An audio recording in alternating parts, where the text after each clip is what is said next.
gesagt, er gibt das Startsignal und Alice startet die Präsentation. Okay, hello also from our side. Our fight is based at Frankfurt School of Finance and Management, and since we are an international project team, our presentation will be in English as well. So we were busy investigating new data sources and applying specifically AI-driven methods in the context of policy. So this presentation will give an idea of 3 different use cases. The first is going to be presented by Sikandar from our project partner Deloitte. Many thanks. As far as monetary policy is concerned, I think it's fair to say we are uncharted territory. We've had these massive bond funded purchases by central banks, leading to enormous increase in central bank reserves, but without a proportionate increase in money supply. And at the same point, we've had increasing rates of demand for money without a commensurate increase in inflation.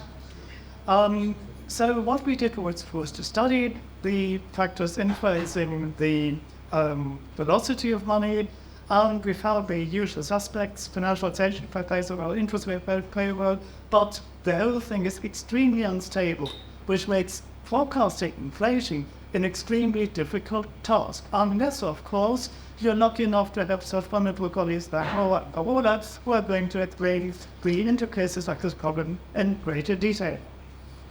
Thanks a lot for this very nice transition with Sikandar. So I'm going to present the second use case, which is joint work with Bishop Dalal, Benjamin Born, and Sascha Steffen, also all from Frankfurt School in the management. So in our paper, we are building a Twitter-based inflation expectations index. And the corresponding working paper is called Monetary Policy in the Age of Social Media, the Twitter-based inflation analysis. So here we use tweets from Twitter, or nowadays called X, and to measure inflation expectations of German users. And the corresponding index can be refined by user types, regions, and also tense. The index goes from 2011 until October of this year. And to construct our index, we collect tweets via the Twitter API, and these tweets have inflation-related keywords, words like prices or inflation, and so on.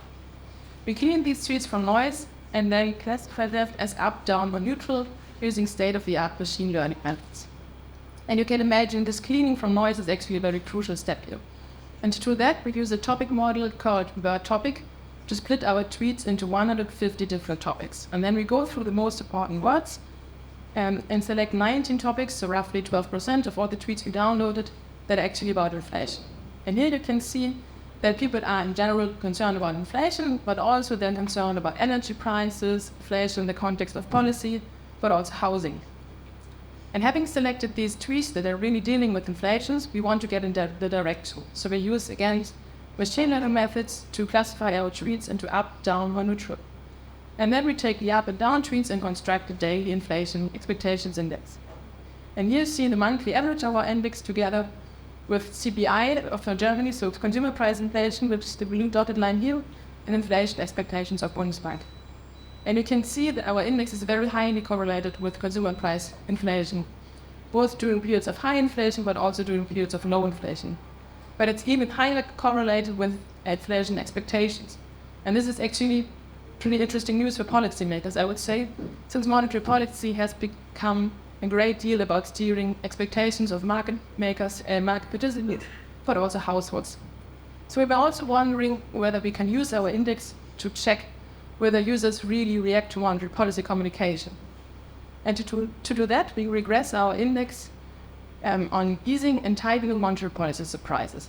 And you can see that our index reacts to both surprises, and after a lag of around 1 week, it increases after easing surprises and decreases after tightening surprises. So it's actually great news for the ECB. So it seems that ECB is able to affect users' inflation expectations and also in the intended direction. And also nice, it's a new finding in the literature, well, it is due to a lack of other real-time measures of inflation expectations. But for more details, please come to our poster. Okay, now I'm going to hand over to the Roda. I'm directly the part in climate transition risk exposures of banks, in which we've developed a measure that quantifies a bank's exposure to carbon emissions. This is highly topical, as you can see from the news article here, stating that banks in the US are required to disclose the carbon emissions. Now, the construction of this measure is quite simple. It's a no value weighted average. Scope 1 emissions of all borrowers at the bank's loan.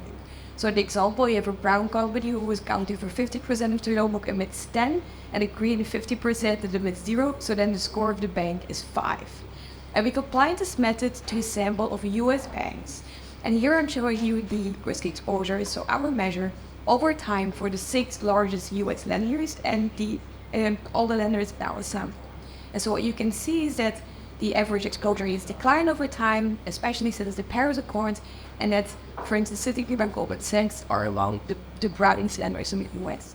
Now, what we can also do is we can see how much of these contributions are given by how much each industry group contributes to this C3E score. And so you can see that over time, the transportation and public utilities have a reduced contribution, which means that banks have reduced their lending to borrowers from these industries. Now, I have 2 key findings with me. Firstly, we've investigated whether our risk exposures are reflected in banks talking in the financial reports and earnings calls. We've done text mining analysis to see how often they talk, and we find inconsistent disclosure, which highlights that current standards are insufficient and there's need for better standards.